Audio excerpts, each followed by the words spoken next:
Muy buenas tardes a una nueva edición de esta tertulia de referencia sobre Vela Latina Canaria. Hablando de botes, tenemos el inmenso placer de ya acercarnos a la decena de veces que nos hemos reunido. Esta sería la novena, programa número 8, contando con el programa 0, es decir, 9 veces, y la próxima ya serán 10 programas, 10 tertulias, hablando de lo nuestro, de lo que nos interesa, que, repito, es la Vela Latina Canaria.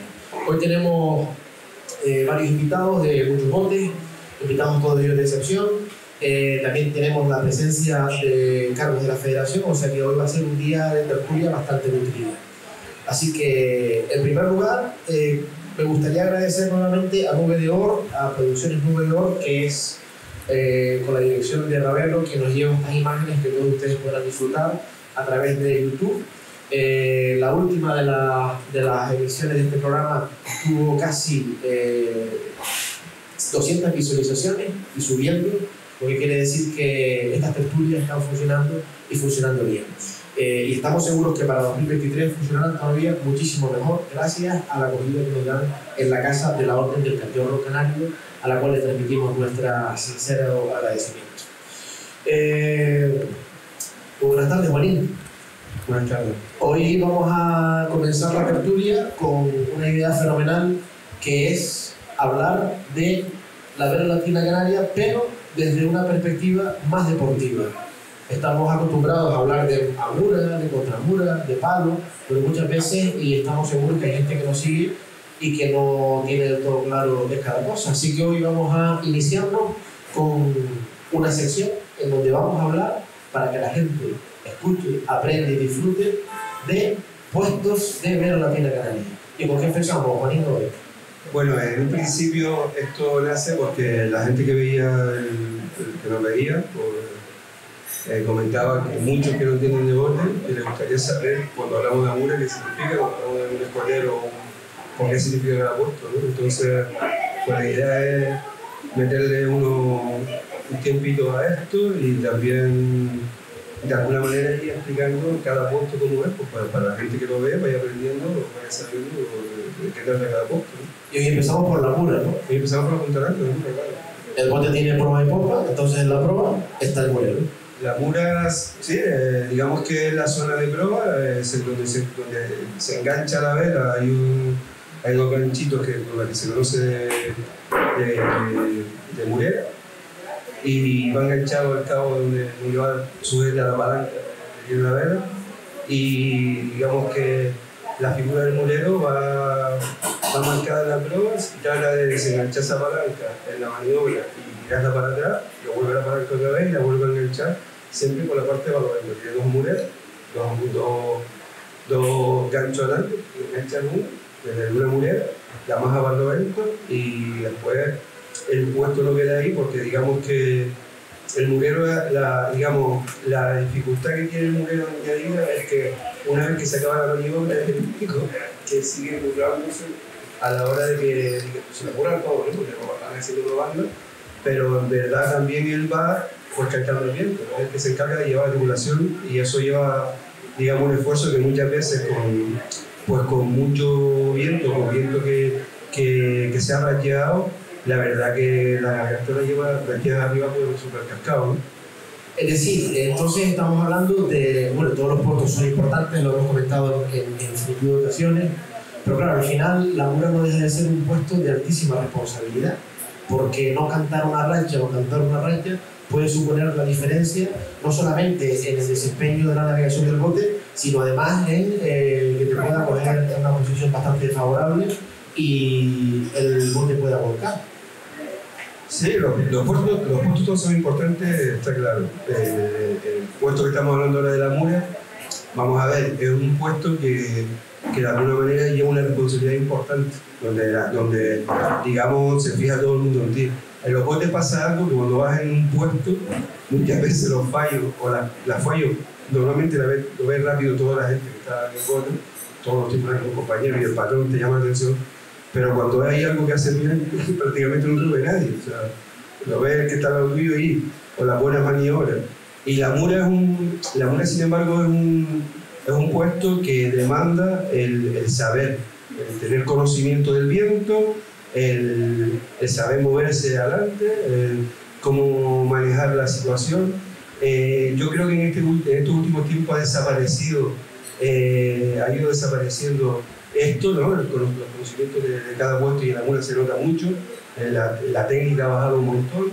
Antes se le ponía mucha importancia a cada detalle, al movimiento de los pies, al movimiento del cuerpo cuando el que mandaba la palanca para atrás, y esos detalles se han ido perdiendo últimamente pues, por la gente que va entrando, ¿no?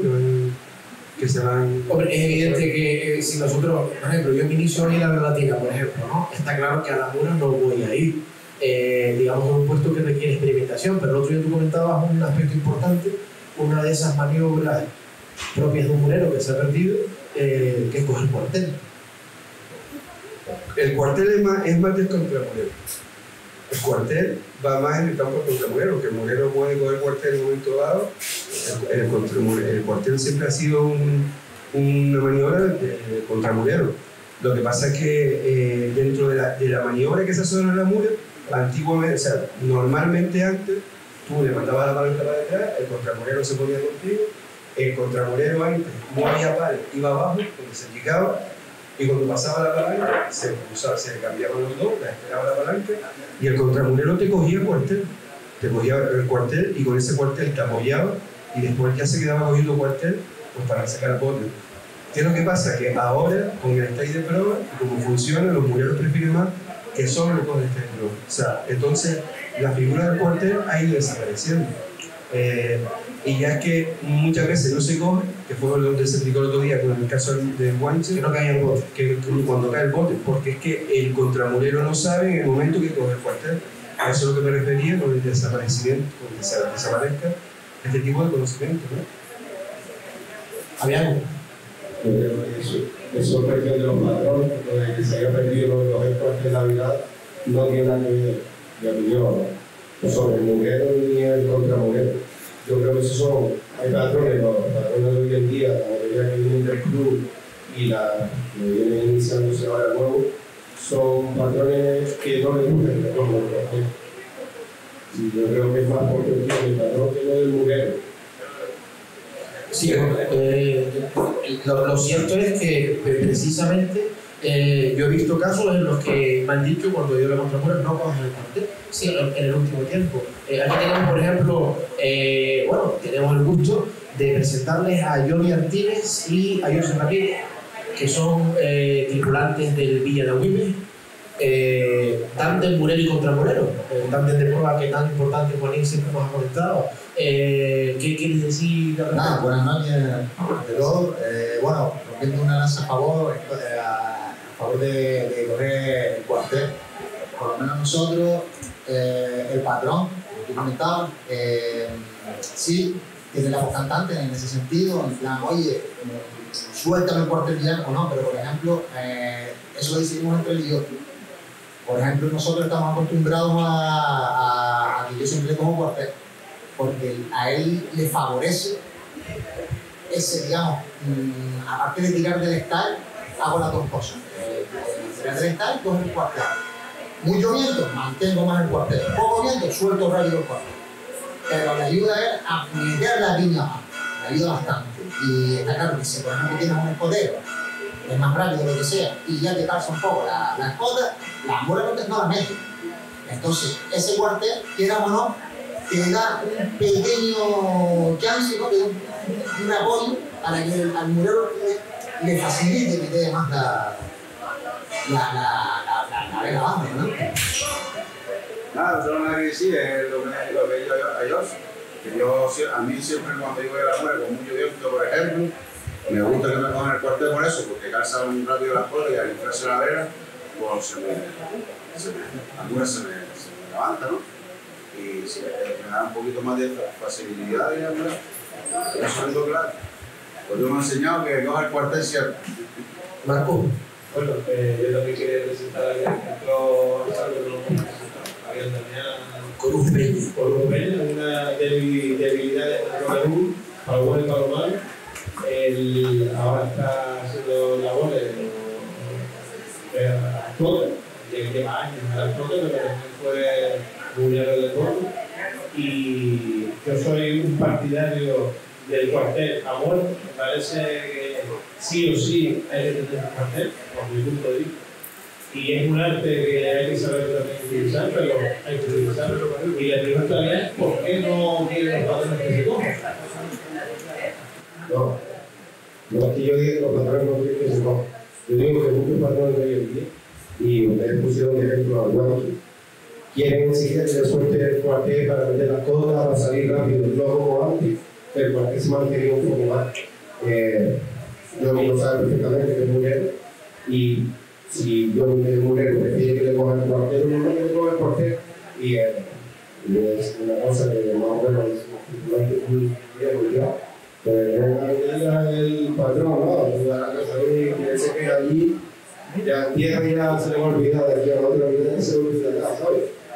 Pero es verdad que muchos de los contramujeros o mujeres que ya no se ayudan tanto en el cuartel es porque muchos patrones no quieren perder tiempo con eso del cuartel.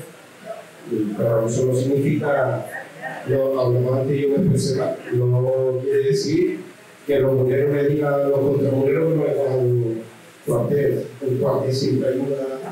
Antes no se cogían en el traje, antes solo se cogía el cuartel. Yo me acuerdo cuando no estaba la rama trasera, que hay ahora en la pro, era imposible coger el traje. Se cogía el cuartel y te iba para adelante con el tiro y lo obligaba a meter la una de trabajo. No se tiraba de traje, después ya fue evolucionando. Porque como el guante en Catalina, le pusieron las malas, los recuerdos y el portero en aquella época también,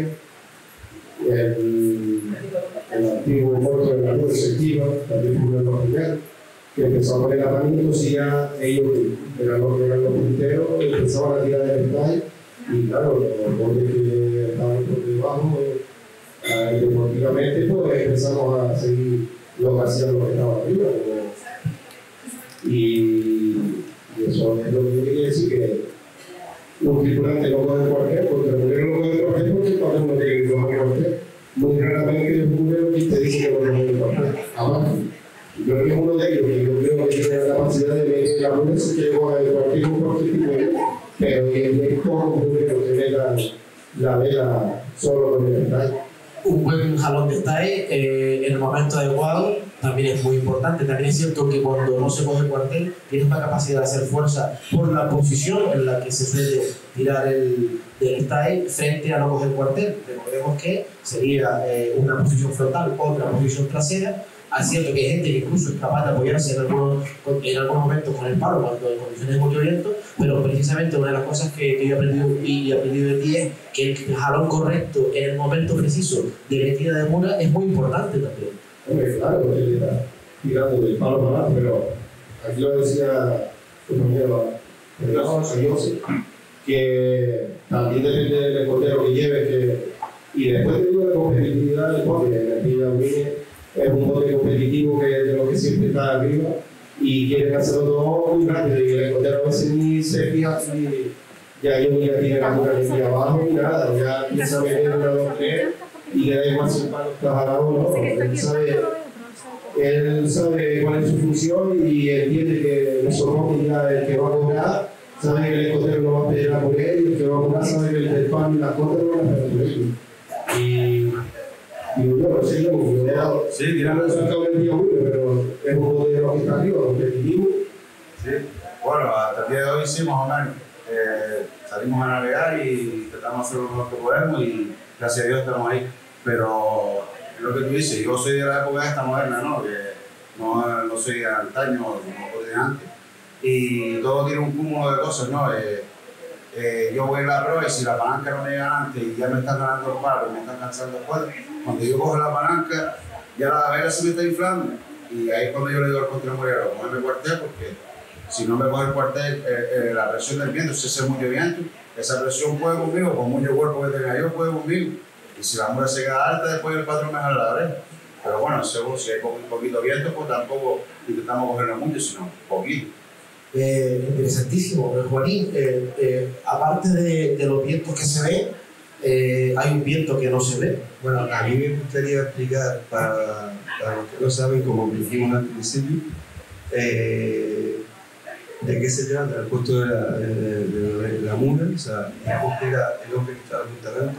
Con respecto, para que se sepa, el cuartel es cuando cogen la vela y la parten para que no lo hemos dicho, el patrón pueda gobernar, o para hacer con la vela suelta un globo, que el patrón con ese globo gobierna y maneja la maniobra. Y digamos, visto desde fuera, el mulero es el que va a la punta adelante, que como hemos dicho hace esa maniobra que hemos comentado antes, de giro de palanca y volver a murar, y después se encarga de ir catando el viento, que es una función pues, muy importante, pero que en verdad creo que los muleros han ido perdiendo técnica a la hora de saber cantar los vientos. Creo que no se ha pasado el ego de esos conocimientos que habían antes, ¿no? Y creo que se carece ahora de eso. Y en verdad ves muchos muleros que son buenos, pues muy fuertes y enganchando muy bien, pero a la hora de llevar la banda, pues la verdad es que no se nota que no tienen ese nivel de uno que realmente domina esa situación. Con respecto a lo que comentaste antes, que se estaba comentando antes de si cuartel, si no, si estadios y tal, yo creo que técnicamente hablando, en cada cosa sube. O sea, hay momentos que tú llevas cogiendo el estadio de prueba bien, mamura y sale con el cuartel, pero hay momentos que el cuartel hace falta cogerlo, sobre todo para que caiga el bote, para que el bote pueda arrancar. Y lo importante sería que el que lleva esa maniobra lo sepa, que no se lo tenga que decir el patrón, porque lo que ha pasado últimamente es que los tripulantes se han acostumbrado a delegar que el patrón se lo tiene que decir absolutamente todo. Coge cuartel o coge cuartel, y eso es algo que debería saberlo el que va al puerto, el contramurero y el murero en este caso. Y es algo de lo que hemos estado, digamos, diciendo últimamente y demandando, que se ha ido perdiendo y que deberíamos de recuperar. O sea, la gente, yo, en mi experiencia cuando yo era un niño, ya lo hablé aquí, que para mí mi debilidad era la mula. O sea, el ir a la mula cuando yo tenía 12 años era lo más grande que podía pasar. O sea, tú te marcabas un bote y decías tú, había quien se pegaron 20 años, 30 años navegando a cualquier otra maniobra, y un día a lo mejor en tierra llegó a decir, déjame amurar, pero la mula era como si mordiera, ¿sabes? Era algo que era una responsabilidad del común. Y el meterte la mula, manejar y a manejarte la mula y estar mulero, era algo importante. He hablado con varios muleros, digamos, de primer nivel, de los que están ahora en la punta arriba, los que yo considero que son los mejores, para que vinieran. No pudieron venir, ha podido venir Johnny, está bien aquí, pero no pudo venir, por ejemplo, Israel y José, el mulero de Morales y José Parilla, el mulero de Guanche, que ahora mismo son de los mejores. Y tú hablas con ellos y lo primero que te dicen es que fue su ilusión ser mulero. O sea, y eso, para gente que entra ahora en los botes, no lo entienden. Por eso uno, muchas de las veces, cuando habla con un chico o un pibe que está empezando ahora y le dices algo y el tipo como que le molesta hasta que le diga, pero puede decir cuando antes nos moríamos porque nos dijeran cosas a alguien que sabía, pues ahí está la diferencia, ¿no? Fíjate, es cierto, tenemos material o cierto material, yo creo que es más bien escaso en la era latina, de lo que viene a ser como existen otros deportes, ¿no? Hay deportes donde tú puedes leer un libro y sabes perfectamente las maniobras, el porqué, la explicación, pero yo considero que una de esas muchas cosas que nosotros tenemos que es maravillosa es la tradición oral, que se aprende mucho de tradición oral, de lo viejo, pero es cierto que probablemente algún día deberíamos plantearnos el generar un documento de capacitación técnica, ¿no? que no se hizo en su momento, de formación técnica, que sería fundamental para que una persona que se inicie en la era latina, como yo cuando me inicié, a mí, Avian me regaló, me prestó un libro, que todavía se lo debo, me regaló, de Daniel Rodríguez Zaragoza, y me lo leí, y aprendí, y me encantaría tener el día de mañana un libro para capacitarme técnicamente donde yo pueda leer. Pero es que ese tema, estamos hablando de hace tranquilamente, a ver, 30 años, a la federación cuando va a comenzar se le propone eso. Y se dice que de estructuración, el tema de la escuela está mal estructurado. O sea, está mal estructurada desde un principio. Porque tú para darle conocimiento de algo, primero tienes que hacer un trabajo que de alguna manera tú cojas esos conocimientos, los metas por asignatura y puedas dar clases, y que realmente tú formes a monitores, que después esos monitores den clases de América Latina. Eso se dijo en un principio, pero claro, no se hizo nunca, o sea, ni se hizo nunca. Y es más, el tema es que parecía hasta que molestaba que tú hablaras, que los porteros hablaran.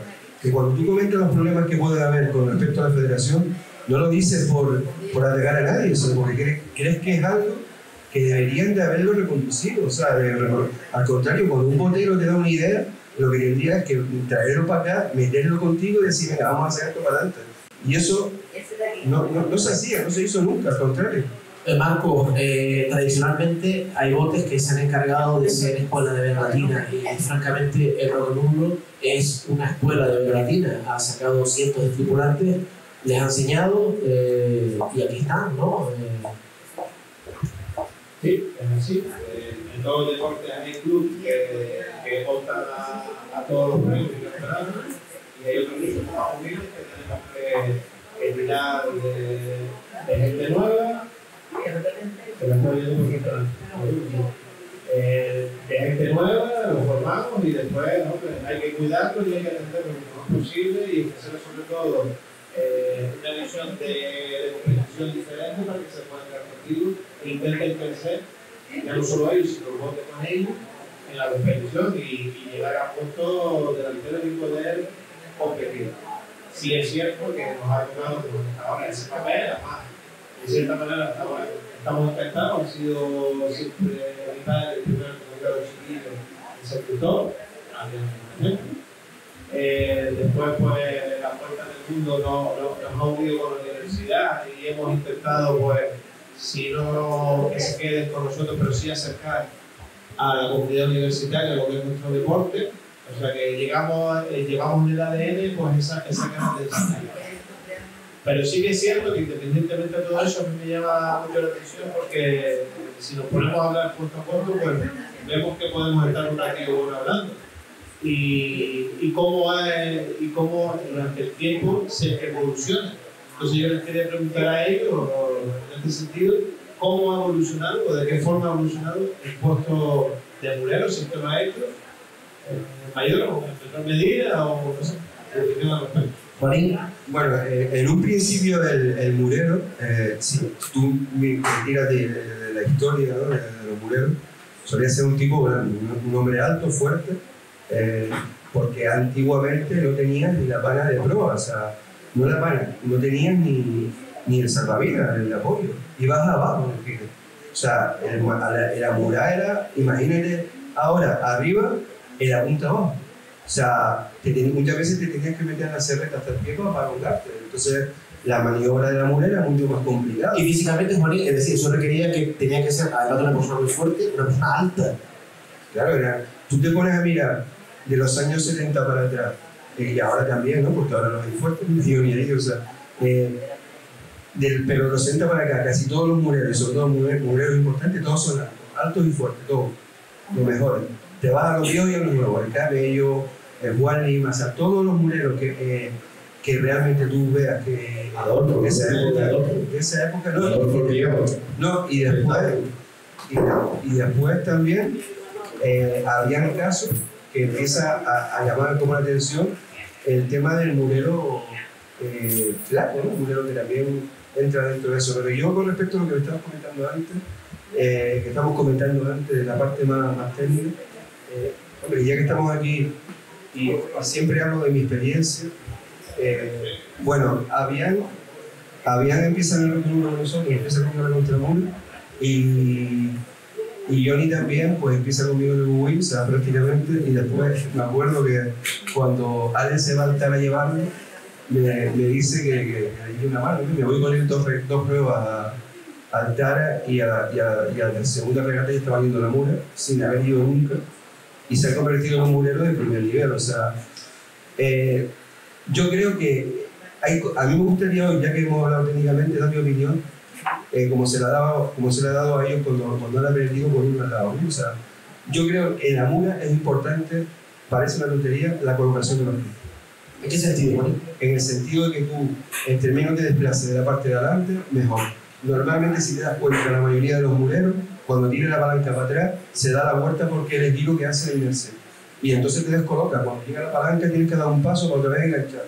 Si tú mantienes el tipo, tira la palanca para atrás, no das la vuelta, sino además que te gira y te viene por aquí, por el otro lado, tú amuras y si te queda la palanca recogida, el contramurero te ayuda a que tú la coges, te la monta para adelante y tú no pierdes la posición. Pero el tema de perder la posición adelante cuando vas a cambiarla es algo que los muleros no han aprendido o sea, no se está últimamente enseñando. Y eso es algo que, por ejemplo, no tenía que enseñar a la escuela. Antes de presentar a Román Pérez, me gustaría dar la palabra a Avián. Avián, es que tú llevas más tiempo dentro de la latina que fuera. Tú empiezas en el año 96, que tenías 13 o 14 años. Más o menos esa edad, ¿no? Sí, no, yo empecé, me acuerdo que esa época empezaba, éramos 6 o 7 del barrio que queríamos empezar a navegar. Me acuerdo que Luis Jairán fichaba en el San Cristóbal, mi hermano y Elías se fichaban en el Catalina del Chilón, y Rubén Rubio también fichaba ese año en el San Cristóbal, y Batista y yo como que nos vimos y nosotros nos llevamos, ¿no?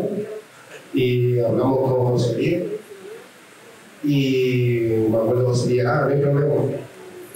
Mañana a las 4 de la tarde en la iglesia de San Cristóbal. Y yo salimos del colegio a las 4 de la tarde, el viernes, como olvidaré, claro que había la piedra y cuando vemos a Antonio venir con la limosina, como lo llamábamos nosotros, ¿te acuerdas? El coche que tenía tu padre morado, la limosina, dice, venga, suba, ustedes son tripulantes de Roque Nublo. Y así fue. Y nos llevó Antonio y empezamos en el 96, que teníamos una camiseta para los dos. El que iba ese fin de semana a navegar, pues cogía la camiseta y claro, antes se navegaba viernes, sábado y domingo, cuando nosotros empezábamos. Los viernes era probado. Si no salía tu bote, salía con cualquier otro. Y los sábados y domingos por competición, si no la regata, concurso, la caja, o algún concurso como el Corte Inglés, que era parte. Y me acuerdo yo, una de esas cosas que nosotros teníamos era que Antonio, para reírse de nosotros, claro, eso era para la risa, nos dio una camisa para los dos. Y si yo iba el sábado, él se la llevaba y la lavaba para poder ponerse la columna, aunque Batista iba poco, lo dejábamos siempre en tierra. Te inicia, como decía Juanín, en la contramurga. ¿Había pana en...? No. Yo llegué más... Yo, hasta que no llegué al Gran Canaria, no vi una pana. Estamos hablando cuántos años... Estamos hablando del 2001. Sí, porque el 2002 fue el 2001, pues estamos hablando del año 2002, cuando empecé a ver una pana. Yo la había visto antes, pero no estábamos antes que la venía. Yo quiero comentar una anécdota importante, que la sabe todo lo que uno, la gente no la conoce, que tiene que ver con él y conmigo. Vamos a ver, esto fue empezando a ver. La primera regata fue esa, la que vas a comentar. ¿La primera? Yo creo que sí. La vuelta estuvo, ¿verdad? No, cuéntala tú. Nada, fue una virada, él iba a la contramura y yo a la mura, y fuimos a tumba variar un temporal, pero del poco. Y resulta que cuando viene la palanca para adelante, la cojo, él coge el cuartel, cuando estoy amurando, pegó un rechón y normalmente no tenía par, y para agarrar el cuartel, imagínate cómo es, pues la mitad de peso que tiene ahora. Pues él puso la pierna, que eso lo hacía mucho el contramurero, en el corredor, cogió el cuartel para él, pero el matón lo sacó fuera de la vela. O sea, lo sacó fuera de la vela, se quedó en el aire, volando, agarrado del cuartel, cuando el cuartel no tenía asa, que fue una maniobra que dijo que hizo de escándalo, porque lo sacó fuera, no tenía asa, se quedó agarrado y no se soltó de la vela. Y yo que lo vi, tiré por él, le agarré los pies y sin soltar la vela lo metí en el cuartillo, o sea, una maniobra de escándalo, que son de las que no se entera nadie. ¿Te aferraste a la vela latina canaria? Yo creo que no recordaría, pero fue en la salida del turno por la misma pena que contra el grupo de Cuartera también. En ese momento te subía encima del corredor para soltar Vega y coge Cuartera. Entonces, cuando el Cuartera en una raya, aflojaron el cote y salí yo y Cuartera y todo volando. Y cuando aflojó, ya me agarró por la pierna. Sí, pero como a mí dijeron, tú no fuiste de Cuartera. Y no lo soltaste. Yo le dije no soy Cuartera Y no lo soltó. Tenemos entre nosotros a Ruimán Pérez, que es gerente de la Federación de Latina Canaria. Llevas con la Federación, Ruimán, ¿cuántos años? 4 años. 4 añitos. Y en principio seguir si todo va bien. Sí, en principio sí, con ganas de continuar en este deporte que descubrí de casualidad. Y mi idea es poder seguir aportando mis conocimientos y toda esta experiencia en lo que digamos, el gerente al final tiene una labor importante que es intentar ver cómo los fondos se consiguen. Sí, bueno, te explico. La primera idea cuando yo llego, la idea que tenía la junta directiva, la figura del gerente, era más bien captar más recursos para la federación. Si bien es cierto que cuando yo entro, lo primero que hacía falta era gestionar lo que ya teníamos. O sea, primero ver lo que teníamos en casa, poder gestionar los recursos materiales y económicos, un poco ordenarlos, ¿no? Para hacer ordenar todos esos recursos, y una vez que estaba ese trabajo hecho, pues buscar unos nuevos recursos, pero no faltaban ese trabajo por hacer antes de ir a buscar otros nuevos recursos. Había que gestionar bien los propios de la casa. El recurso se ordena y luego se consigue el fondo. Hoy en día podemos decir que la Federación de Latina Canaria cuenta con recursos que nos permiten desarrollar nuestro deporte. Sí, a día de hoy diría que la Federación, no importa, no debe nada a nadie, tiene un pequeño colchón para empezar cada temporada. Estamos hablando que vivimos fundamentalmente de las subvenciones, y a 1 de enero tenemos que pagar canon, tenemos que pagar nóminas, hay bastantes gastos que hacer, que afrontar, y no somos como otros deportes a 1 de enero o septiembre, cuando empiezan las temporadas, en el banco en licencias facturan bastantes recursos. Nosotros somos un deporte amateur en el que nadie paga una licencia para fomentar esa práctica deportiva, y necesitamos de esos colchones para poder en enero afrontar las nuevas temporadas sin depender de cuándo va a entrar la subvención o no la subvención. De cara al futuro, ¿qué proyectos se vislumbran desde la gerencia de la Federación? ¿Qué cosas dices tú? Bueno, estamos terminando esta legislatura, es evidente decir, a 6-7 meses vista, al final uno se plantea nuevos horizontes en pro de esa continuidad. ¿Qué crees que en tu trabajo ves en ese horizonte de cara a mejorar la actividad de la gerencia? Yo creo que ahora, una vez ordenado lo que es el tema económico, los siguientes objetivos, estamos hablando ahora de la formación. Yo creo que en la federación falta una estructura organizativa en la que nos involucre a todos. Y me explico, por ejemplo, en la mayoría de federaciones funcionan con delegaciones o ciertos comités, no solo los comités de árbitros u otros. Se me surge, por ejemplo, un comité de formación o un comité de cuidado de las tradiciones, que sea el que haga los informes para esos reglamentos técnicos, en los que estemos todos involucrados. Yo creo que lo que falta es hacer unos planes de actuación, decir, mira, en qué situación estamos, en qué estamos fallando. Pues en la escuela estamos fallando en los tripulantes, hacer una auditoría de esos datos y después poder hacer planes a medio y largo plazo. Creo que falta esa estructura. Una vez que hemos salvado ese momento económico, ahora faltaría esa cuestión. Sí, en ese sentido, yo por ejemplo, yo valoro muy positivamente la labor que hace la escuela de Vera Latina, ¿no? Es evidente que el muelle se llena de gente joven, pero yo creo que es importante lo que tú comentas, ¿no?, acerca de ver horizontes en el cual la escuela de vela sea una captación real de futuribles boteros y boteras que afortunadamente hoy en día han ido creciendo respecto a algunos años atrás, pero aún así, como dice Juanín muchas veces, estamos en una situación muy delicada de cartera. Por ejemplo, una idea que se me ocurre, yo creo que los botes de escuelas están bien, pero el día de mañana que la escuela de Vera Latina cuente con un bote de competición para que los niños y niñas, o mejor dicho, ya más bien los adolescentes, puedan salir a competir en un bote donde se abrocha, donde hay 3 palos, hay lastre que se mueve, un lastre movible, sería importante de cara al futuro.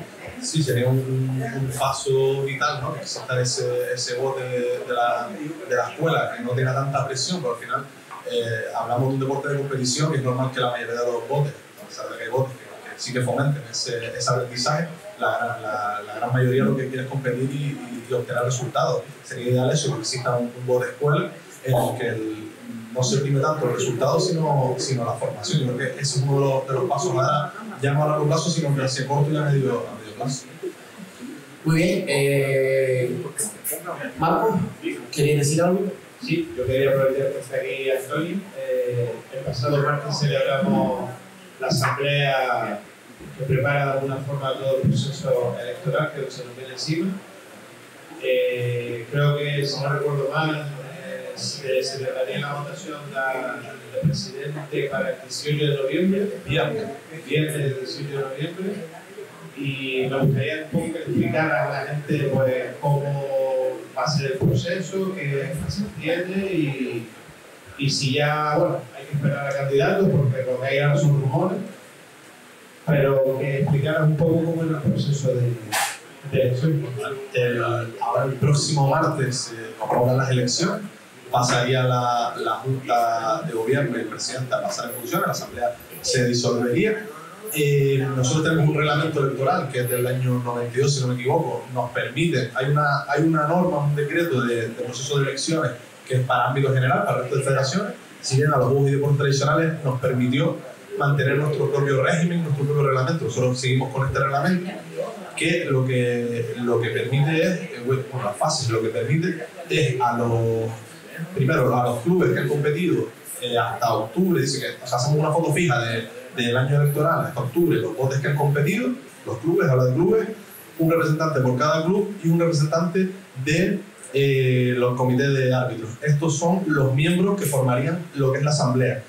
Actualmente los números salen a 25, o sea, son 12 botes, 12 tripulantes y un representante del comité. La primera fase es presentar esas candidaturas, que al final son miembros electos, o sea, todos los botes y todo el tripulante que se presente de cada bote es miembro nato de la asamblea. Y luego, una vez que ya están estos miembros de la asamblea, en nuestro caso la federación no es presidencialista, me explico.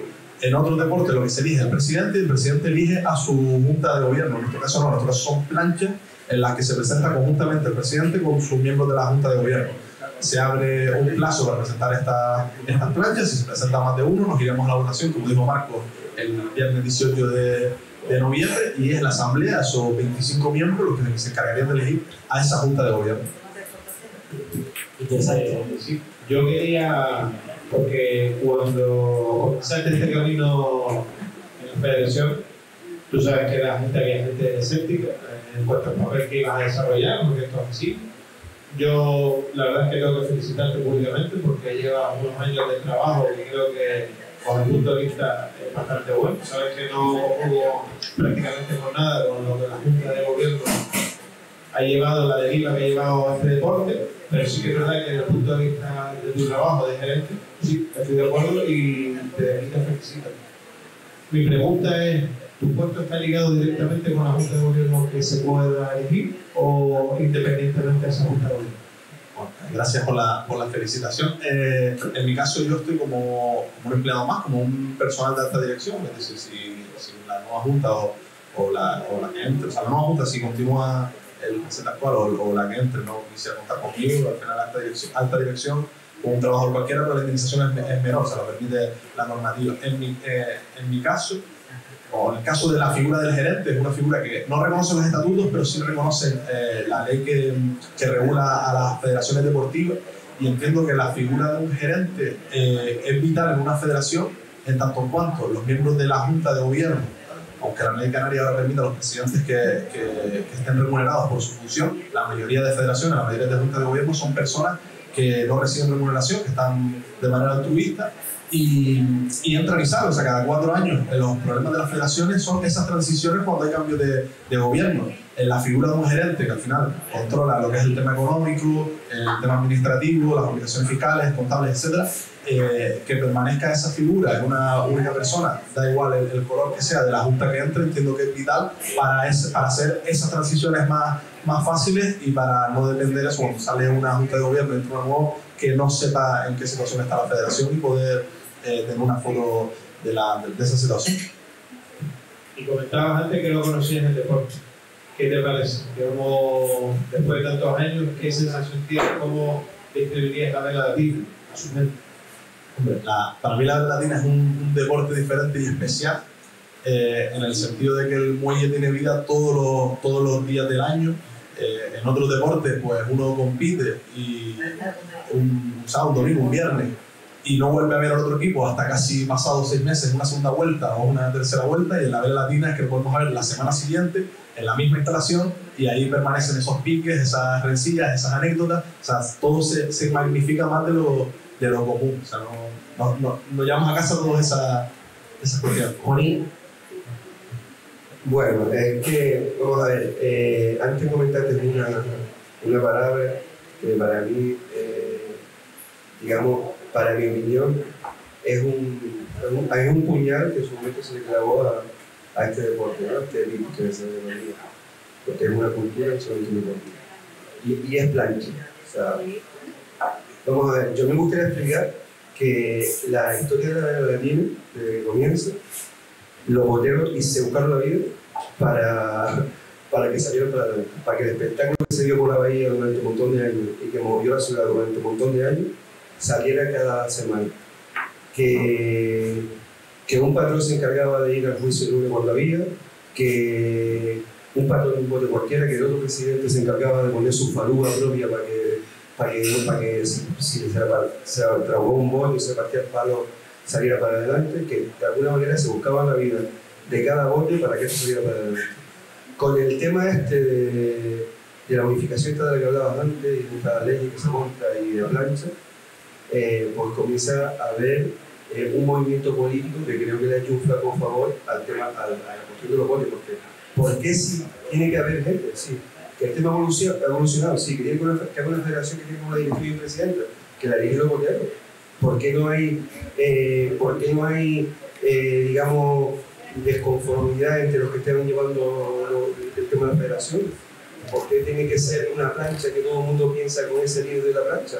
Al final se ha conseguido que se impone pues, la línea del que está arriba, que realmente el de la línea, si cree que los conocimientos, si cree que la historia no es importante, o si cree esto, si lo otro, al final quien paga todo este tipo de comportamiento, digamos, de la gestión federativa, es los botes, o sea, el tema de los botes y no otra cosa, el deporte y la cultura. Y es algo que yo, de alguna manera, a veces no entiendo cómo, desde un principio, los que han intentado, porque le han pasado todo, porque esto es una cosa de esta nueva junta directiva, esto es una cosa federativa, sino esto es una cosa de lo que se comenzó, pero es verdad que se ha ido agudizando. O sea, no entiendo por qué encima le molestan que le digan, pues mira, cuando están haciendo mal, cuando siempre hubo desacuerdo, siempre hubo a la hora de opinar de una regata, opinar cómo se iban las cosas, incluso cuando pasaba eso, criticábamos a Chano cuando iba a cuando iba a un juicio y dice tú, pero ¿qué eres perico? O criticabas a Vicente cuando estaba, pero al final había un respeto, y valía, y dabas que hablar, y dabas un espectáculo que la gente quería ver, porque ese es el otro problema. O sea, hemos perdido la afición no va a verlo, y es como, bueno, yo lo que escucho, y que me disculpen, son discursos políticos, de gente que está en una federación de bolos. O sea, sí, yo creo que las federaciones, en el caso de la nuestra, tienen que ser como los gobiernos estatales, los gobiernos autonómicos, deben estar separados bien los tres poderes, para mí los tres poderes de la federación, el legislativo, que es la asamblea, que es el que debe decidir las líneas de actuación de la federación, el ejecutivo, que es la junta de gobierno, que es el que debe acatar y sobre todo es la cara visible de la federación, la figura de su presidente y su presidenta, y luego el judicial, que son los comités, que son los que deben implorar justicia cuando haya conflictos deportivos. Nos queda mucho trabajo por hacer y estoy de acuerdo en esa separación de poderes y como decía antes, al principio cuando yo llegué había otras obligaciones que eran totalmente necesarias y urgentes y ahora uno de los puntos que está en estos nuevos proyectos que ya la Asamblea está al día es hacer unos estatutos en los que se haga bien esa estructura y sobre todo participativa. Si algo he visto en estos 4 años es que a nadie se le ha negado la puerta en la federación o el teléfono tanto mío, del presidente o de cualquier miembro de la junta directiva, que quien quiera proponer ideas al menos se escuche y siempre hemos hecho incluso mesas de ideas y otras cuestiones para al menos abrir la veda latina a todos que quieran participar. Pero es que yo estoy totalmente de acuerdo con lo que comenta. Lo que pasa es que eso, que el discurso es un poco federativo, es de algo nuevo. No es, o sea, yo creo que un poco tiro una lanza que no es nada más que se intentar a veces si realmente no podemos conservar lo que queda y recuperar algo de lo que hemos perdido, de que como hablamos antes del principio de la charla y como hablamos casi siempre que estamos aquí en esta tertulia, hemos perdido conocimiento, hemos perdido el arraigo que nos han dado el bien cultural, ¿sabes? Y tú mira, lo que hemos vivido, es normal que había un cambio, que haya cambios, porque ha habido un cambio en la sociedad y en todos lados importantes, pero en un BIC como este, o sea, tú ves un cambio demasiado radical. Y claro, cuando tú ves este tipo de respuestas, de comportamientos y de tal, y tú dices, ¿y lo que hemos perdido? ¿Sabes? Y cuando te hablo del problema que hay, por ejemplo, sé que hay una cantidad importante de personas que se han retirado en estos últimos 25 o 30 años, pues 15 o 20 años antes de lo que se retiraban, o sea, gente joven que se retira y no quiere saber nada de los botes, o sea, ¿nos importa esto a la federación? Porque es que nunca he oído hablar de ese problema, o sea, dice, no, será comunitario, o sea, la respuesta es un tema, digamos, político, cuando antes la gente se moría alrededor del bote. O sea, cumplía 70 años y si dejaba de navegar, estaba en la caseta todos los días. Pero la gente se está retirando en los botes y estamos perdiendo, estamos perdiendo la ilusión, o sea, se está perdiendo el interés.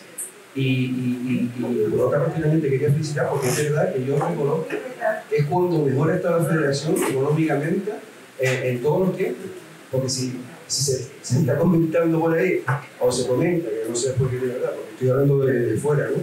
Pero que manejamos sobre medio millón de euros y cuando más dinero hemos tenido y tú ves todas estas carencias, pues no sé, a mí me gustaría que se empleara y que se tuviera otra actitud por parte de la gente que está dirigiendo el Tribunal ahora.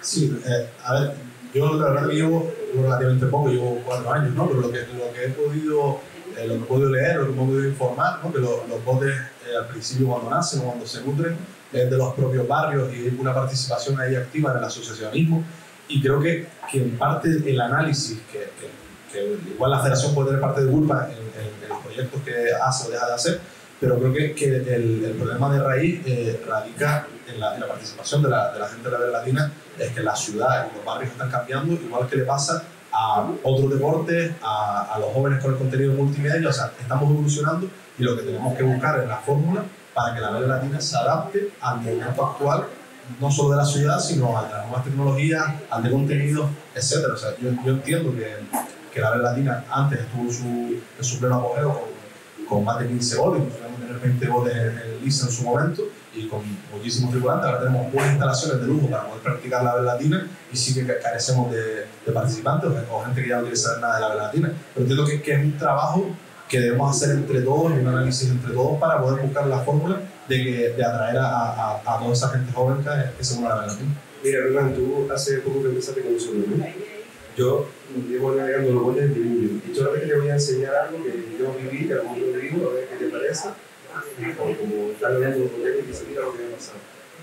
Yo estuve varias veces en el País Vasco y vi cómo ellos han tratado su bien cultural y matan por eso, o sea, no han perdido nada y la sociedad ha cambiado ahí también. Está ahí, la misma gente, han mantenido la misma arraigo, que han mantenido todo este mismo tema.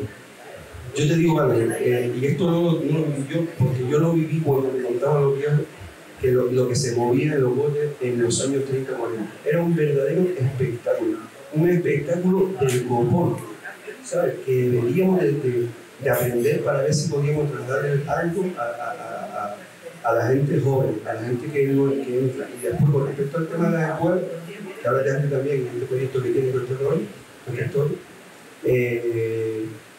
las escuelas que realmente llevamos 20 años a lo mejor con la escuela, aquí hemos enganchado por el colegio por ahí, tenemos que ser conscientes que no atraemos a niños, o sea, que no traemos chiquillos para los botes, que realmente, no sé, estamos hablando, y por comparar, y yo con el máximo respeto, tú ves todo esto que está hablando antes, el espectáculo que hay en el País Vasco, con el trainero, la regata de la bandera, todo esto, es pobre, es rema.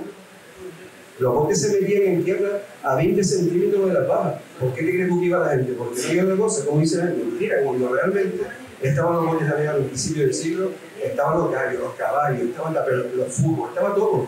Pero los botes mandaban porque era un espectáculo del carajo para arriba. O sea, algo que hacía que la gente hiciera cosas que no te explica. Yo no me explico cómo mi padre cogía y dejaba a toda la familia en un bautizo para salir de la iglesia y tirarse por un día de Navidad. Hay cosas que no te explican por qué la gente se desvivía por hacer eso. Y eso es algo que yo creo que lo debería de tocar la gente que diría de esto. Es para un poco darte mi opinión. La palabra, Renal, quería hacer un comentario bien. Yo solo digo que si, aparte de lo deportivo que voy a entrar, porque al fin y al cabo en la asamblea cada club vota, y eso ha llegado a la conclusión que han llegado de cómo hacer las competiciones. Nosotros siempre lo recuerdo, y voy a hablar porque es Marco y el representante del pueblo nuestro que votan, pero yo estoy en la misma línea de él, estamos en contra de todo como sea yo lo deportivo, pero bueno, ahí no voy a entrar porque al final y al cabo son los botes que votan, hasta los mismos que se quejan de las mismas competiciones votan a favor de ellos. No sé el motivo ni voy a entrar. Yo sí le he hecho una multa a la federación, y no solo a esta, sino a la anterior también, de que han perdido que la gente vaya por tierra siguiendo los botes. Eso sí es culpa y exclusiva de la federación, y a lo mejor podemos decir de todos los boteros que no manifestarnos y llegamos a navegar en algún que otro año lo teníamos que haber hecho y presionar así a los gobiernos que duren, pero la federación ha luchado muy poco, o eso me parece a mí que ha luchado muy poco porque la avenida marítima se cierra un carril entero desde el túnel hasta el muelle deportivo, como antiguamente pasaba, y no había ningún tipo de problema hasta los años 2000 y pico, que fue cuando empezaron a haber las restricciones de no dejar a los coches aparcar. Me gustaría preguntar, o sea, ¿qué solución ven? O sea, ¿el problema cuál es? ¿Que no está cerrado el carril entero o que no viene gente? O sea, para identificar primero cuál es el problema y después buscar la solución. Me gustaría también exponerlo. Marco, yo creo que ahí te puede dar un ejemplo muy claro de la problemática. Bajo mi opinión, yo creo que al aficionado se han maltratado. Es decir, desde el momento en que tú no le das seguridad, en el sentido de que tú puedas ver el desarrollo de la red. Ya no hablo de este año, hablo de años anteriores. No sabes si habrá o no habrá dispositivo, independientemente de que el dispositivo no es el mejor, no es el ideal. No sabes con el tipo de competición que se ha creado, que espero que este año ya hayan aprendido. No sé qué opinan aquí los compañeros, con los dos grupos, con lo de que si hay jornadas de descanso, si tenemos el mes de agosto libre, ¿qué tal? O sea, yo creo que realmente, independientemente de lo que tú dices, que sí que es verdad que hay mayor oferta deportiva, que los chiquillos hoy en día pueden ver pádel, motociclismo, lo que se le ocurra a cualquier hora, también es cierto que no facilitamos en nada al aficionado que vaya a ver los botes. Y no solo culpa de la federación, que yo creo que sí. Nosotros los boteros, hace muchos años, muchísimos años, teníamos que haber puesto los botes en la puerta del ayuntamiento, en la puerta del cabildo, en la puerta de la comisaría de las villas de la policía local y decir, tomen ustedes, hagan ustedes lo que quieran con el deporte. Nosotros teníamos que haber tomado medidas más contundentes y ahora lo estamos pagando. porque yo que soy aficionado de tierra, es una verdadera pena ir a Canturria o ir a cualquier lado, y cuando hay una mínima de competición y el aficionado sabe que hay competición el sábado y sabe que hay campeonato y que va a pegar el Porteño con el Morales porque están en un solo grupo, porque el AUI le va a poder pegar con el Huesca, que ambos son dos botes punteros. Hay botes que este año punteros no se han enfrentado. Ese tipo de competición no lleva a ningún lado. Ese mes de agosto vacío no llega a ningún lado. Estamos hablando de los meses. Pero lo que ha sido el maltrato al aficionado durante estos últimos 15 años ha sido algo. No sé si ustedes quieren comentar algo al respecto. A mí me gustaría comentar, a ver, yo soy relativamente nuevo en este deporte, yo empecé en el 2009, en 2011, en el día de WIM. Pues, a ver, yo he vivido lo que era antes, la temporada de antes, ¿no? Digamos, de la Latino, y puedo entender, ¿no? Ese cambio que hubo de forma de participar en la regata, por lo que pasó por el tema de la pandemia, que hemos tirado en medio de una temporada, tuvieron que readaptar toda la forma de crear esa regata. Por eso salió el tema, creo que empezaron con lo del playoff y estas cosas, pero está claro que vale como medio de solución ante un problema, lo vi positivo en ese momento, pero claro, una vez que hemos llegado a la normalidad, ¿por qué no hemos vuelto otra vez a la normalidad? Digamos, a pegas de antes, a otra vez volver a lo que era, digamos, la regata de antes, no sé. Digo, la pregunta es, a ver, desde el punto de vista del cargo que tú estás desarrollando, ¿existe alguna posibilidad de que se pueda hacer algo de cara a que durante el año que viene, lo que ha comentado Davián, que el aficionado y Marcos pueda ver la regata de principio a final con seguridad? Te comento cómo funciona. Y tiene que ver. Perdón, digo con seguridad, no solamente seguridad vial, sino con seguridad saber que el primer día de regata va a poder ver su regata. Te comento cómo funciona y también tiene que ver con la decisión de por qué se tomó, al menos este año se propuso el continuar con el modelo de los dos grupos. A principios de entre enero y febrero hay que mandar al Cabildo a Carretera el proyecto, hay que mandar un calendario, una propuesta de calendario. Cuando la asamblea la estamos haciendo en marzo, febrero, finales de febrero, principio de marzo. Lo primero que se hace es pedir la solicitud a Carretera. El técnico se pone, también hay que contratar a un director del plan, una empresa privada que la federación paga por tener ese plan.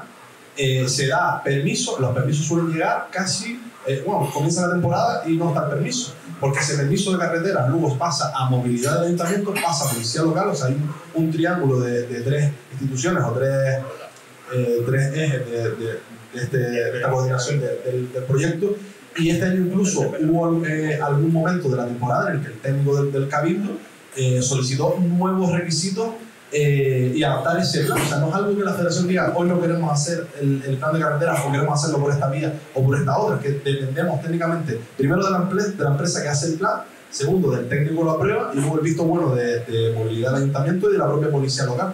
Lo llegamos a ver incluso este año en una regata que el mismo sábado nos dijeron que no era viable porque faltaban cuestiones técnicas que nos habían avisado el viernes. O sea, que no es algo que dependa directamente de la federación. La federación centra todos esos recursos para que haya dispositivos. Estamos hablando de un dispositivo sale de media entre 600 y 1000 euros entre lo que se paga a la empresa por poner los conos y al director de seguridad. O sea, que eso no es una decisión de la federación de hoy hay regata o no hay regata. Dependemos de las decisiones técnicas de los organismos. Y a razón de eso, en enero o febrero, cuando se empezó a pedir el plan, había también que comunicar a la televisión qué programas se iban a hacer de teledeporte.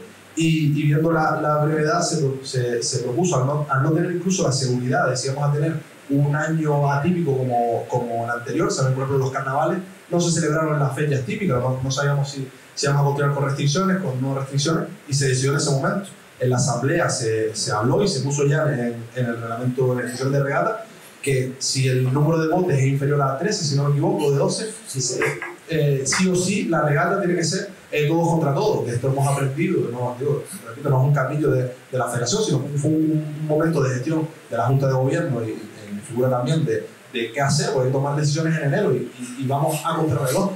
Incluso propusimos de cambiar y de hacer incluso una prescripción a los botes en enero, que los botes que quieran salir ya tener una idea de quiénes van a salir para organizarlo. La manera que estamos haciendo es, hacemos la asamblea y luego abrimos un plazo de prescripción, o sea, de una descripción, y hacemos un calendario ficticio que luego da 1000 vueltas porque no sabemos realmente cuántos botes hay escritos. Fíjate que al final aquí se ha dicho una palabra y es la voluntad. Lo comentaba antes Javier, los boteros tenemos que empezar a tomar determinaciones y yo creo que las instituciones también nos tienen que escuchar. Porque si hay voluntad, yo estoy seguro que el problema del carril, si el cabildo quiere hacerlo, si el cabildo dice, yo tengo un BIC, como ha comentado Juanín, bien de interés cultural, que es una joya, que no existe, si el cabildo quiere, lo puede facilitar. Es más, que sea el cabildo el que propone, cuidado, que tenemos este tesoro y vamos a intentar a trabajar lo más rápido posible para que no se vean, como tú estás comentando, y desarrollando una serie de trabas que al final no dejan de ser frenos burocráticos. A ver, puedo estar en parte de acuerdo, pero se me escapa la parte técnica y la parte de seguridad. Y voy a poner un ejemplo. Somos un bien de interés cultural, somos tradición, y llevábamos 100 y pico años tirando un saco con arena al mar. O sea, cambió la normativa del tema de los sedimentos en el mar y demás, y tuvimos que adaptarnos. Es decir, por cuestiones técnicas y cuestiones de seguridad, por mucho bien intercultural que somos, hay ciertas normas que tenemos que respetar. Y digo, en el aspecto de la institución, en el tema de carretera, a mí la parte técnica, la parte de seguridad se me escapa, no puedo aportar más. Igual podemos traer un día al técnico de seguridad que lo explica al de la empresa, pero hasta el punto del creativo, la federación, créanme que pone todos los medios para que haya dispositivos y para que el aficionado pueda acudir. Pero es que yo creo que un poco estamos diciendo lo mismo y yo no sé si puedo que todo el mundo lo entienda, ¿no? O sea, la historia es, independientemente de que haya federación y botero, o sea, si hay un pensamiento de eso, vamos a unirnos. O sea, Bernardo, tú, la Bastida, vamos todos a unirnos y a luchar por algo que se ha dicho aquí ya y que se explica que no pasa en ningún deporte en el mundo. ¿Sabes lo que estoy comentando? Ningún deporte en el mundo. Yo no he visto ningún deporte. Me viene ahora, por ejemplo, la esgrima. Tú has visto imagínate la esgrima y que durante un trozo la gente no vea qué es lo que pasa. ¿No? Como le clavo la espada en el final de la oreja. O en un partido de baloncesto cortarlo 30 minutos o un cuarto que no se vea. Es que tenemos un problema que no tiene ningún deporte en el mundo. O sea, tú tienes un tramo, aparte del tema del problema de la seguridad, tienes un tramo bastante importante, donde estamos hablando casi de 20 minutos y media hora también, donde la gente no puede ver los botes. Y entonces, ¿cómo quiere que la afición vaya a verte al final? Al final, cuando llega a la parte de la carretera del centro, del barrio con Las Palmas, tira para el campo y ya está. Es lo que pasa muchas veces. Entonces, la historia no es que no se hizo hace tiempo, que eso se tiene que hacer hace años. Ahora, vamos a dejarnos de conseguir dinero con otra cosa, y si creemos que esto es importante, vamos a pedirle a las instituciones y a todos los que manejan el tinglado de que si puedan, que se cierra para que se haga una carrera o un de atletismo o lo que sea, un domingo, porque se cierre una hora para ver la regata, todo cueste lo que cueste. Y no lo tienen por qué pagar la federación. Debería ser algo normal, porque siempre fue así, ¿sabes? No por otra cosa. Es igual que cuando Iván comenta en una de las veces aquí, es que tenemos que tener en cuenta que este es un deporte que es el único en el mundo donde donde hay tráfico de barcos, donde hay tráfico de buques, se sigue navegando. Pues eso, porque somos diferentes. Y si hemos sido capaces de defender esto y conseguir que esto esté bien cultural, porque es una cultura, ¿por qué no seguimos defendiendo que siga así, así? Pues si mandamos a la gente para la casa, lo hemos complicado. Por eso, y deberíamos estar todos. O sea, no hablar la parte de dirigirnos a ustedes como si fuera otra parte, sino todos juntos. Si lo tenemos claro, nos da una oportunidad de explicación, vamos, hay que ponerlo por el país. No se pusieron hace 20 años, vamos a hacerlo ahora. Y bueno, ustedes que llevan más tiempo, hubo una huelga un día cuando iba a salir el dispositivo, se paró hace unos 5 años, 6 años con el estamento, puede ser uno, o sea, que al final la fuerza radical lo unió, eso estamos de acuerdo. En momentos como este, gracias a la tertulia, nos damos cuenta precisamente de las cosas que tenemos como futuribles para que nuestro deporte mejore, y sin duda, yo creo que ya la afición y los propios boteros tienen una gran disposición precisamente a que el año que viene ya esto no se repita, porque yo creo que si se repite sería muy complicado para la continuidad del deporte. Quiero saludar a Ulises Castro. Él es miembro de la Universidad de Las Palmas de Gran Canaria, profesor titular, y además es la primera persona en alcanzar la plaza precisamente en juegos tradicionales. Ulises, tenemos un futurible proyecto donde pretendemos precisamente, a través de la Universidad de Las Palmas de Gran Canaria, la Federación de Vela Latina Canaria y, por supuesto, el Roque Nublo, que los jóvenes, digamos ya más talluditos, que puedan aparcarse en un bote sin problema, tengan la posibilidad de conocer su deporte. Buenas noches. En primer lugar, pues felicitar al Roque Nublo por estas tertulias, porque es verbalizar y grabar pues, la opinión y los pensamientos de la gente de la Vela Latina, lo que se habla pues, en el muelle, lo que se habla en la avenida, lo que se habla en los mentideros, pues traerlo y concretarlo, ¿no? Y sobre todo, lo más importante, pensamos que es que salgan de aquí ideas, propuestas que puedan ser discutidas y tratadas por todos los agentes involucrados. He estado escuchando atentamente las intervenciones de las personas esta noche, de los presentes, y creo que todos hablan en cierta medida de la perspectiva de la Vela Latina, de los botes, pero tienen que ponerse también desde fuera. Es decir, voy a intentar explicar. A mí me interesaría mucho conocer cómo llegas tú, Luis, a la Vela Latina, cómo llega Jose, que dice que ha hablado más tarde, porque sí conozco que habían, por lo que comenta, vive en un barrio marinero donde los botes forman parte del día a día. Juanín habla de su padre, de su familia, a Marcos le ocurre lo mismo. Entonces, bueno, ¿cómo llegan? Bueno, el caso de Johnny no sé si estaba vinculado de alguna manera previamente a los botes de Latina. Y hay que ver esa gente que vive al otro lado de las vías de la avenida marítima y que jamás ha bajado al muelle deportivo. Jamás. Entonces, claro, yo vivo también en la zona y veo que sigue existiendo una distancia abismal. Es decir, el hecho de estar en lo alto, lo ves magníficamente, pero no es accesible.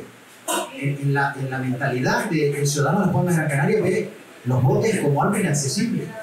Entonces, claro, cuando Juanín habla de una época anterior, los botes formaban parte de la idiosincrasia, de la sangre, del día a día de los ciudadanos, por lo menos de unos barrios muy determinados y costeros, el puerto, el muelle, todo eso era un mundo. Yo he hecho falta y se lo he comentado un montón de veces a la federación, y ahí es donde he podido decir, yo voy a la avenida y muchas veces no entiendo lo que está pasando.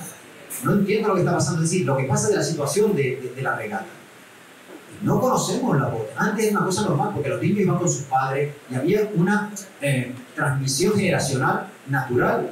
La gente sabía lo que estaba pasando y entendía que, pues, que hiciera la maniobra en un determinado momento, que el patrón hiciera algo o dejara de hacerlo, o que el bote, a mí me gusta pegarme a algún viejillo de lo que está ahí, de escuchar lo que está diciendo, y bueno, pues se va para afuera, no sé qué, no sé cuánto, pues si no mira allá, no sé qué. Bueno, todas esas cosas no, la ciudadanía no lo entiende. Entonces, si queremos que la gente se acerque a los botes y a la realidad de la Vela Latina Canaria, tendría que facilitar esas cuestiones.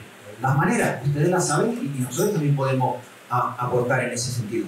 ¿Cuál es el perfil del aficionado? ¿Qué edad tiene el aficionado? Estamos hablando del respeto al aficionado, que esto se sostiene también porque hay aficionados que pueden ir nutriendo.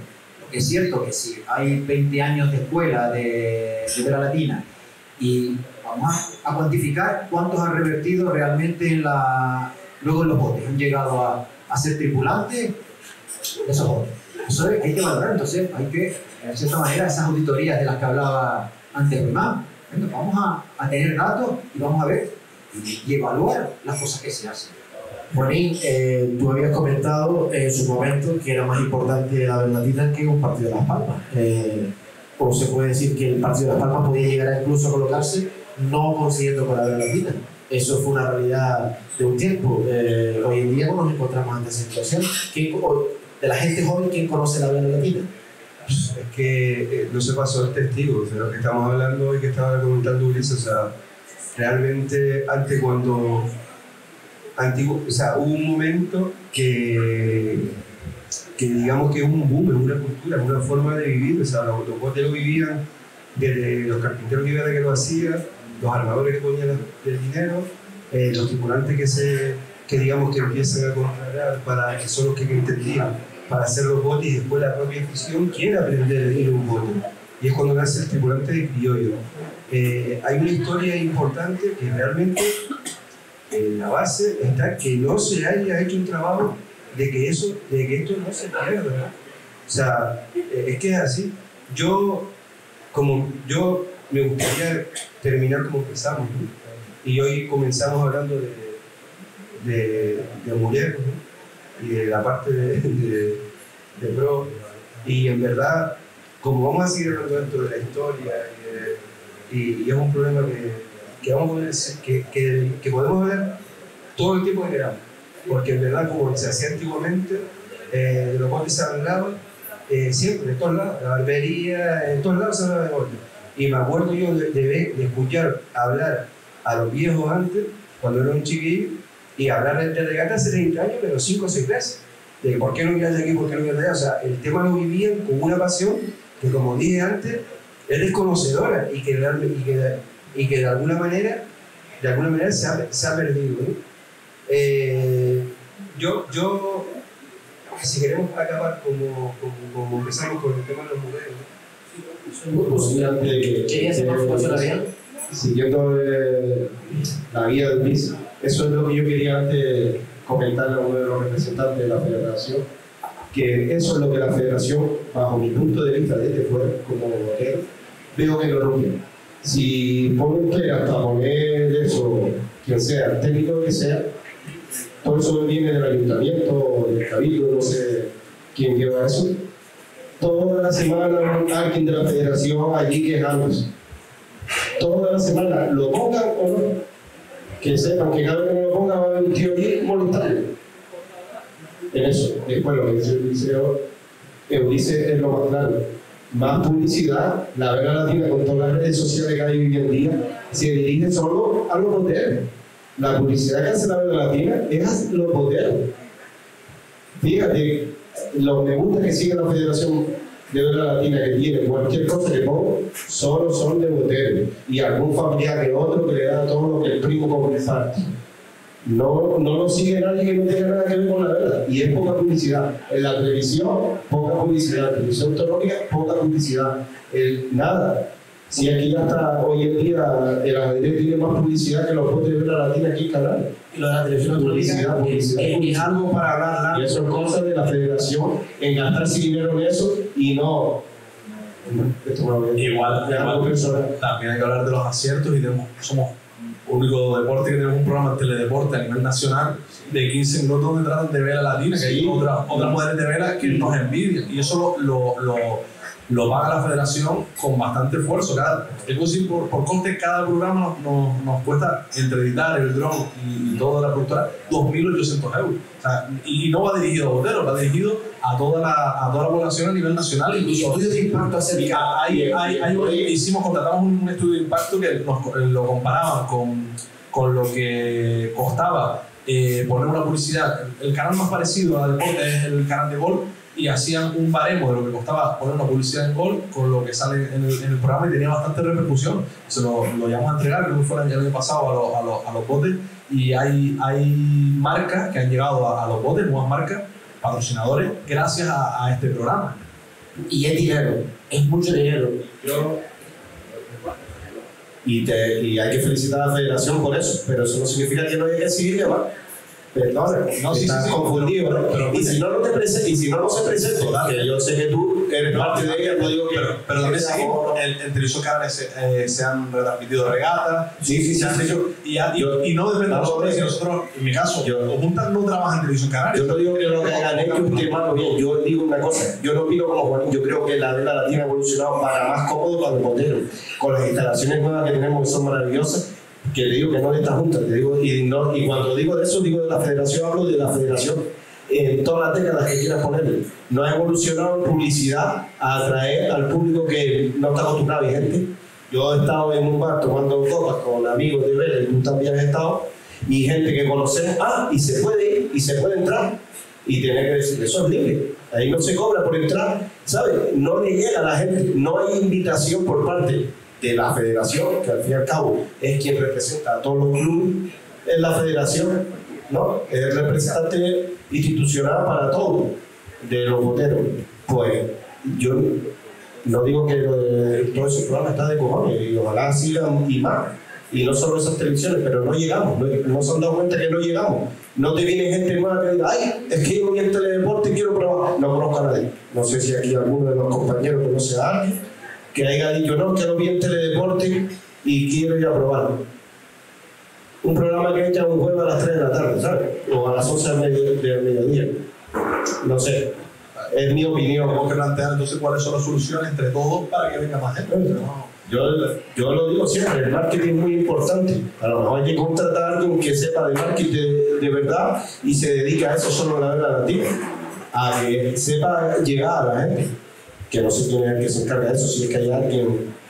Hay un gabinete de prensa que se encarga. Bueno, un gabinete de prensa. De mandar. Yo hablo aquí de marketing. Sí, no, que es algo diferente de publicidad. De llegar al medio, pero bueno, a los medios. Bueno.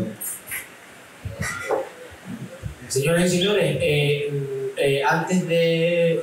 Ulises, perdón. Sí, 30 segundos nada más porque me hiciste una pregunta y me fui de ella, que bueno, que en eso que planteaba, de ese proyecto, federación, Roquenublo, universidad, pues es una de las fórmulas para, en este caso, la comunidad universitaria se acerque a la Vega Latina, que como propuesta, y también quizás una continuidad de lo que ya hemos hecho anteriormente, de esas jornadas de iniciación que hacía a través del servicio de deporte, la universidad de Roquenublo, ISA, universidad. Y eso es importante. Somos 25.000 personas, hombres y mujeres, que pertenecemos a la comunidad universitaria, y que bueno, si tenemos esa posibilidad, le acercamos la Vega Latina de Bote a este número importante de personas. Solo por estadísticas esperemos captar recursos, imagen y sobre todo aficionados y practicantes. Antes de terminar, hoy no tenemos un 11 al uso.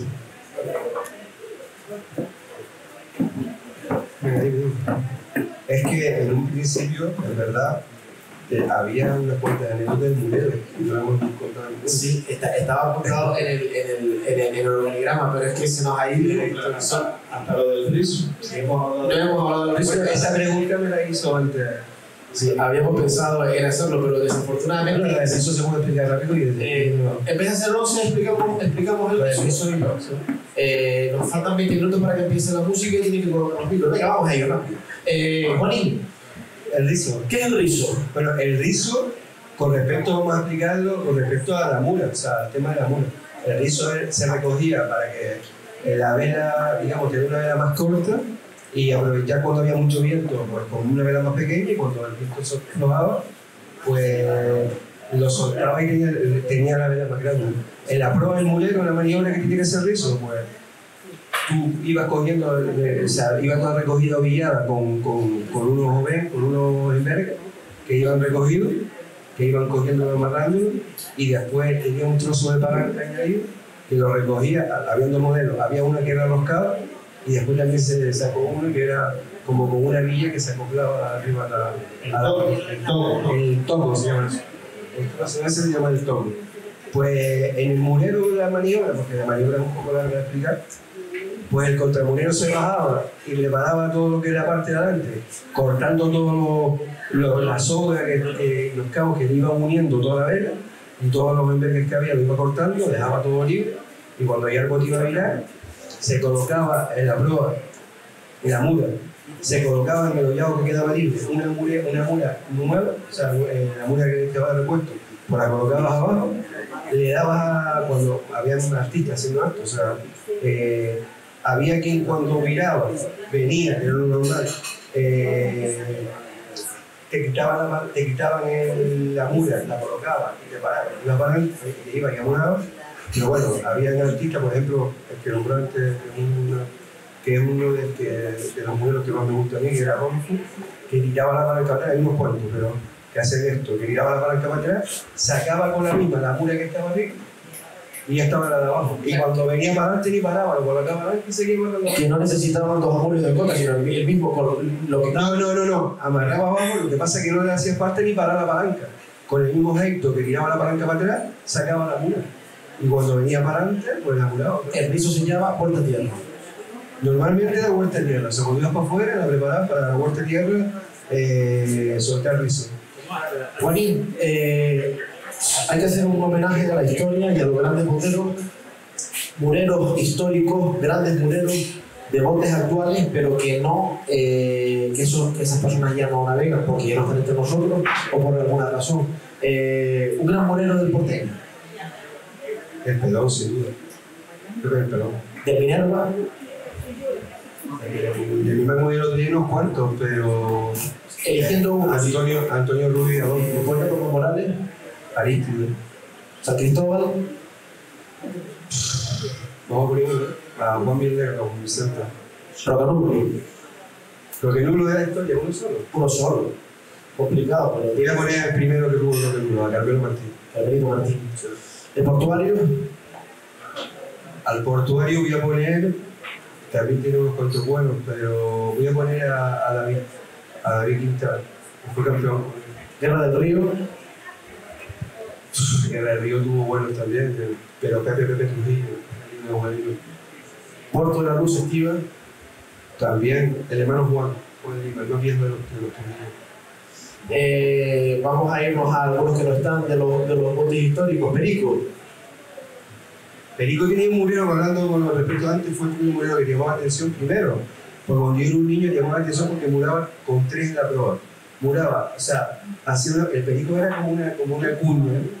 Y cuando muraba, o sea, tiraba la palanca para atrás, tenía 3 en proa. Uno se encargaba de murar, otro cogía el cuartel y otro amarraba por debajo del pie del que muraba. Y iba a tener que ir a un plan.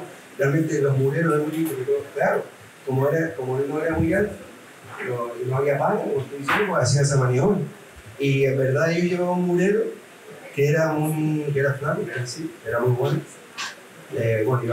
Bajo todo lleva mureros ha sido no muy fuerte, pero me acuerdo de Juan María. Santa Catalina. Santa Catalina vamos a nombrar al pueblo de la minilla de Elías. Vamos a nombrar un bote actual, Tara del Mar. A Tara del Mar vamos a poner a la primera mujer que tuvo el Tara, o sea, porque antiguamente fue canaria. La primera mujer que tuvo el Tara, curiosamente, era colinera, Elka. Bueno, hay más botes. También es cierto que Chacalotti y Villatenor son botes incorporados muy recientemente a la competición. Y Marcos, ¿algunas palabras finales antes de cerrar este programa? Yo agradecer a todos la asistencia, espero que se hayan pasado un ratito agradable, que aquí lo que se trata es hablar de botes e intentar proponer ideas en común. Y agradecerles a todos que hayan venido y, por supuesto, a la orden que nos dé este COVID. Juanín, antes de cerrar. Bueno, yo tenía una cuanta anécdotas, pero a mí me gustaría contar una de un murero que vi una vez, porque no siempre la veo después de la cuenta, pero esta la vi yo, de un murero que fue un tipo también peculiar, murero del Condal, Ramos del Indio, y fue en el túnel, porque antiguamente la bolsa de herramientas llevaba una aguja con hilo, no sé, porque la vela se solía romper. Y el Condal, que se quedó campeón ese año, salió del túnel y se le rajó toda la vela. Y salió Ramón para adelante y cosió la vela allí como puro, o sea, le dando de la mano una vara tremenda y cosió la vela. Y otra maniobra también que me gustaría comentar es de para mí, que es el mejor murero actualmente en la Latina, que es el murero memorable para mi opinión, que es Israel, que es cuando el San Cristóbal del 98 creo que fue, que se queda campeón de liga. Ellos en una regata tienen un problema que te parte caña, que es difícil que lo tengan, pero se le va las dos mureras al agua, el que tiene un pasador con mureros, se le va una y después se le va la otra y se queda sin. Y como murado, imagínate, pega con el porteño y se queda sin poder murar el golpe. Y como murado. Y el tipo es un murero espectacular. O sea, cogió, se le ocurrió. Cogió con un destornillador y un martillo, le hizo un agujero a donde va el tornillo, pasó una línea de cabo por la parte del tornillo, la mano arriba, y había murado y le ganó al porteño y se quedaron campeones al par de regalos. Anécdotas como esta hacen que, digamos, por favor, que viva la Vega Latina Canaria. Muchas gracias, por favor, nos vemos, nos desplazamos dentro de 14 días. Gracias.